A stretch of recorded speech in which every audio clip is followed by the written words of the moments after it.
아버지가 돌아가신 직후 사정상 아버지 통장에서 돈을 조금 뺐습니다. 그런데 이게 법적으로 여러 문제가 된다는 걸 아시나요?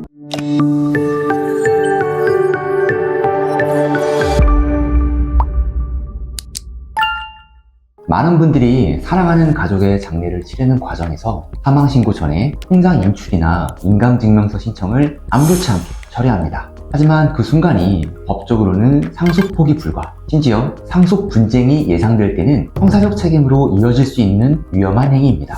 오늘은 사망 직후 예금 빼면 안 되는 이유, 그리고 정상적으로 상속 예금을 찾는 법을 정리해 드리겠습니다. 이 영상을 끝까지 보신다면 상속세 신고 준비 과정에서 사망 후 금융재산을 다룰 때 어떤 행동을 하면 안 되는지, 그리고 안전하게 예금을 찾는 절차가 무엇인지 명확히 알게 되실 겁니다. 사망 사실이 발생하면 고인의 모든 재산은 즉시 상속재산으로 전환됩니다. 이 시점부터 예금은 더 이상 개인 재산이 아니라 상속재산이며 모든 상속인의 공동재산입니다. 그런데 상속인이 사망신고 전에 예금을 인출하거나 이체했다면 민법상 단순 승인으로 간주됩니다. 즉, 상속을 포기할 기회를 잃고 고인의 의무까지 모두 떠안게 됩니다. 이는 단순한 의도와 상관없이 행동 자체로 상속 의사 표시가 된 것으로 해석되기 때문입니다. 민법 제1026조 제1호는 이렇게 규정합니다. 상속인이 상속재산에 대한 처분 행위를 한 때에는 단순 승인한 것으로 본다. 장례비를 인출했더라도 그것이 상속재산의 처분 행위로 평가되면 단순 승인이 됩니다. 그 순간 상속 포기를 할 수 있는 권리가 사라집니다. 상속인은 상속 개시를 한 날부터 3개월 이내에 상속 포기를 할 수 있기 때문에 돌아가신 부모님의 상속 채무가 많아 상속 포기를 고려하고 있다면 사망신고 전에 함부로 예금을 인출하면 안 됩니다. 더 심각한 문제는 형법상 횡령죄가 성립할 수 있다는 점입니다. 일반적인 상황은 아니고 상속인 간 상속 분쟁 중인 경우의 위험입니다. 사망자의 예금은 상속인 개인 소유가 아니라 상속재산이므로 이를 임의로 인출하면 공동 상속재산을 무단 처분한 행위로 간주되어 처벌될 수 있습니다. 단순히 장례비, 긴급한 생활비처럼 정당한 관리 보존 목적이라면 형사처벌로 바로 연결되지 않을 가능성도 있지만 상속인의 권리를 침해하거나 은닉 편취 의사가 보이면 형사처벌 위험이 커진다는 것이 핵심입니다. 사망신고 전 고인의 인감증명서를 신청하는 행위 역시 주의해야 합니다. 고인이 이미 사망한 상태에서 발급을 시도하는 것은 공문서 부정행사 및 사문서 위조로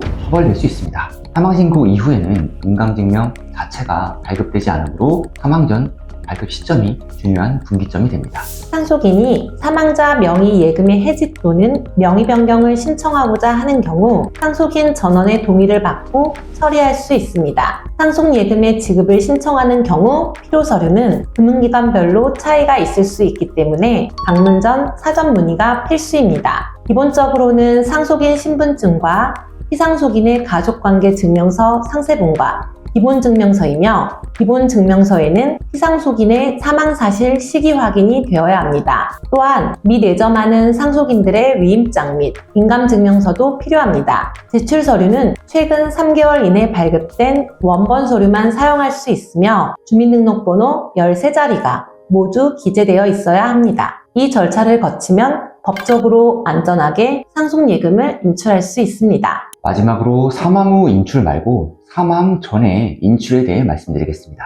상속세 계산 시 금융재산은 일정 한도까지 금융재산 상속공제가 적용됩니다. 그러나 사망 전에 인출한 금액은 해당 현금을 상속재산으로 자진신고하더라도 예금이 아닌 현금에 해당하여 금융재산 상속공제를 받을 수 없습니다. 또한 인출액의 사용처를 소명하지 못할 경우 오히려 추정상속재산으로 가산될 수 있습니다. 사망 전에 예금을 현금화했다고 해서 세금을 피할 수 있는 게 아니라 금융재산 상속공제도 못 받고 사용처 불명의 시는 세금이 더 늘어날 수 있는 구조입니다. 실제 세무조사 시 상속 개시 전 2년 이내의 출금액은 추정 상속재산 요건에 해당될 경우 집중 조사 대상입니다. 이 주제는 제가 새로 낸 책 상속증여 세무조사 국세청의 시나리오를 읽어라 해서도 자세히 다루었습니다. 실제 조사관이 어떤 논리로 혐의를 짜는지 상속세 방어와 사전 예방을 위해 꼭 한번 읽어보시길 권합니다. 사망 직후의 혼란스러운 상황에서 조금만 인출하자는 행동이 나중에 상속 포기 불가 횡령죄로 이어질 수 있습니다.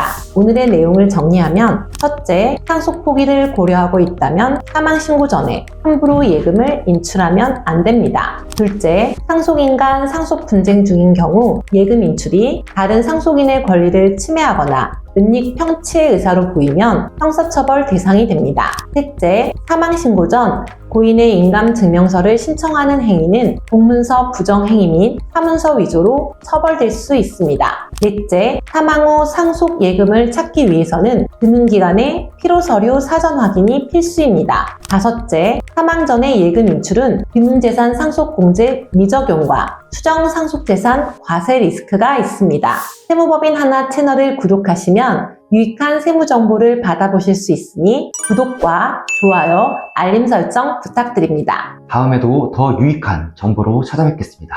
상속증여 가족법인 전문 세무법인 하나의 국세남 나태현 세무사, 세도녀 곽진주 세무사였습니다.